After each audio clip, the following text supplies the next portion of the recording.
rebatendo ponto a ponto a esdrúxula decisão do Supremo Tribunal Federal, a inconstitucional, a canalha, a vagabunda decisão do Supremo Tribunal Federal, que foi dada contra a prorrogação da CPMI do INSS, direito garantido pelo regimento do Congresso Nacional, respaldado na Constituição da República de 88.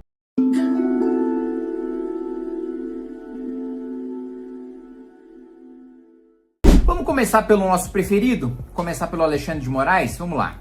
E a questão dos abusos. Ah, abuso! Opa! Ministro Alexandre de Moraes falando de abuso.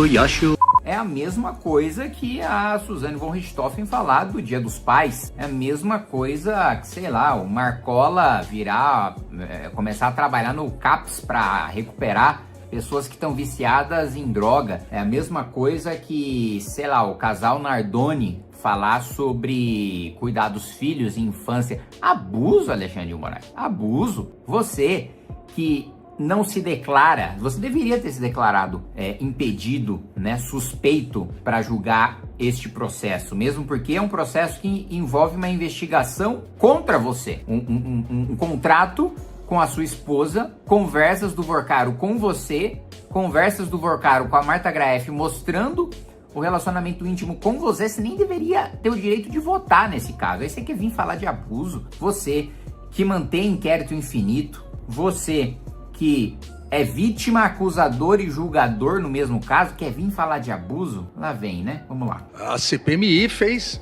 presidente, um link com dados sigilosos de todas a prova da Polícia Federal, de contatos, agendas, telefonemas, e distribuiu para os jornalistas. Distribuiu? Você tem prova disso? Porque você está utilizando isso para fundamentar o seu voto. Você tem prova? Quem foi o parlamentar da CPMI que vazou? Você tem? Bom, você precisa, se você está fundamentando uma decisão judicial com base numa acusação leviana que você faz sem prova, a CPMI teve acesso a informações colhidas pela Polícia Federal. Por que vazou da CPMI e não da Polícia Federal? O Ministério Público teve acesso. Por que não vazou do Ministério Público e vazou da CPMI? O Supremo Tribunal Federal tem acesso. Por que não vazou do Supremo? Acusa levianamente o Supremo de ter vazado essas informações? A gente chegou no nível de bizarrice, primeiro, que ministro do Supremo fica dando discursinho no voto. Em vez de simplesmente ler o voto ou falar, acompanha o relator, não acompanha, vou acompanhar o voto divergente, não tinha que ficar dando discursinho.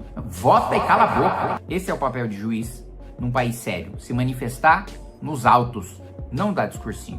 A CPMI fez um quadradinho com imagens e fotos, inclusive de colegas parlamentares. Cadê esse quadradinho? Mostra o quadradinho aí, Alexandre de Moraes. Você tá usando para fundamentar o voto? Cadê esse quadradinho? Eu quero ver o quadradinho. E foi necessário o ministro André determinar imediatamente o retorno disso, pelo total desrespeito.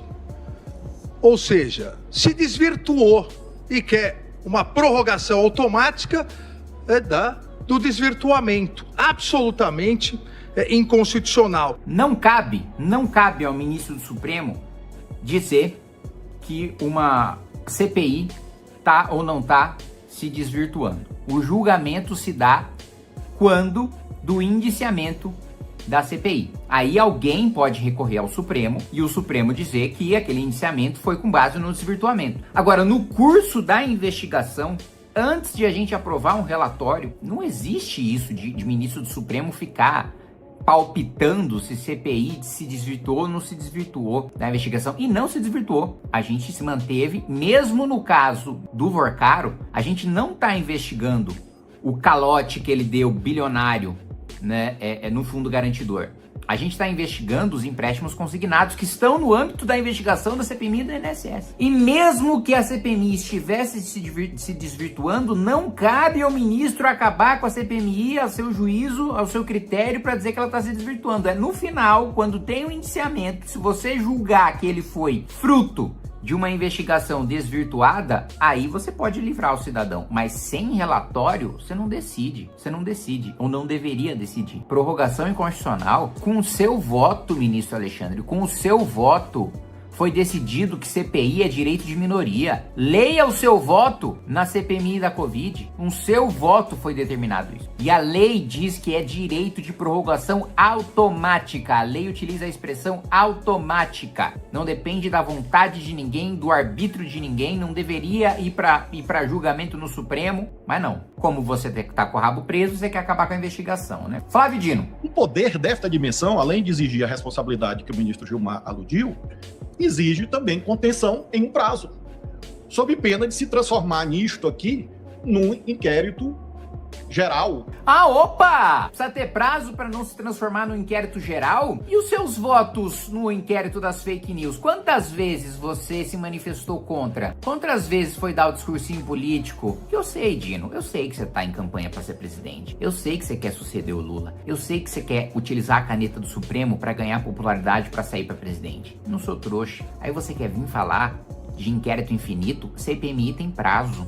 Você foi juiz de carreira, deveria saber disso. Foi parlamentar, deveria saber disso. Sempre tem prazo. Prazo inicial, a prorrogação até 120 dias. Acabou. Depois desse prazo, acabou. Nunca nenhuma CPI extrapolou o prazo. Porque o parlamento sabe que isso seria ilegal. Você quer falar de autocontenção? O parlamento sempre se autoconteve em prazo de CPI. E o Supremo? E o inquérito das fake news? Começou com notícia falsa, um inquérito ilegal de ofício que o PGR concordou, Augusto Aras deixou o Supremo fazer, não lutou, não se manifestou, pelo contrário, concordou que ele poderia ser aberto de ofício, abriram um inquérito de ofício ilegal para investigar notícia falsa, e notícia falsa não é crime. Se você não comprovar o dolo, a intenção da pessoa de utilizar uma notícia falsa para te difamar, não é crime. Não existe um tipo divulgar notícia falsa, que a pessoa pode estar repassando uma coisa que ela acha que é verdadeira. Então, primeiro, estão investigaram um crime que não existe. Depois, o inquérito das fake news foi para golpe, foi para perseguição ao Supremo, foi para ofensas a ministro Supremo.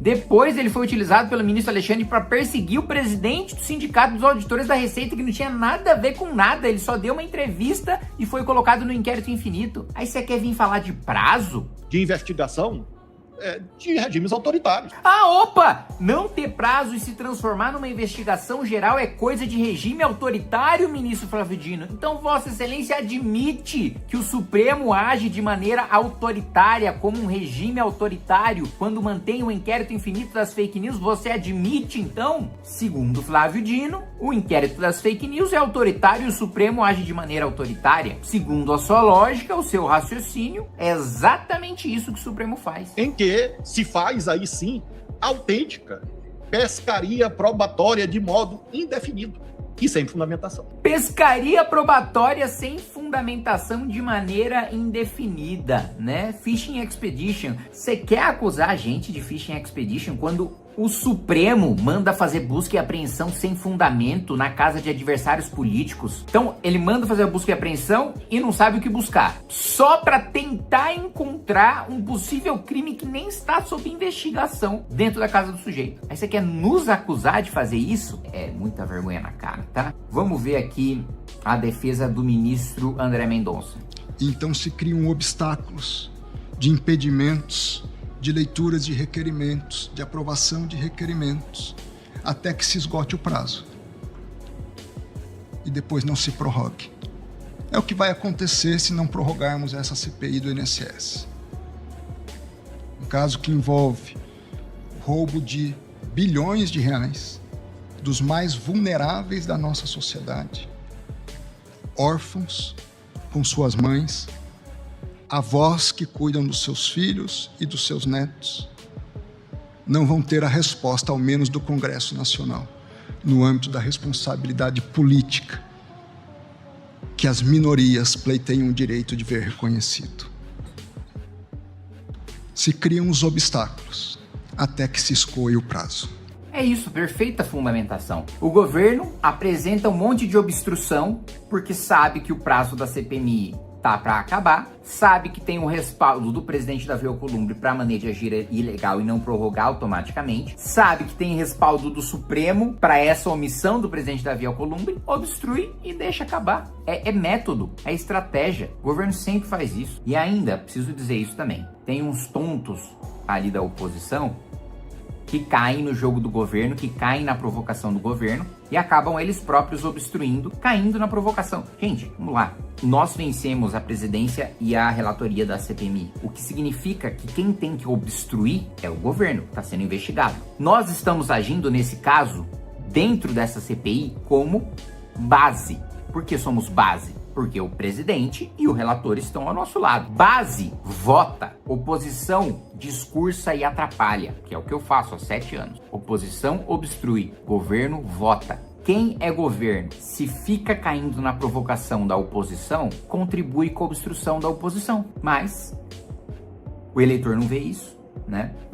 O eleitor acha bonito, muitas vezes showzinhos, espetáculos de xingamento pra cá, xingamento pra lá, sair na mão, acha legal, acha bonito, vota no cara por causa disso. E o cara que deveria estar fazendo o seu trabalho de votar, tá atrapalhando. Absolutamente lamentável.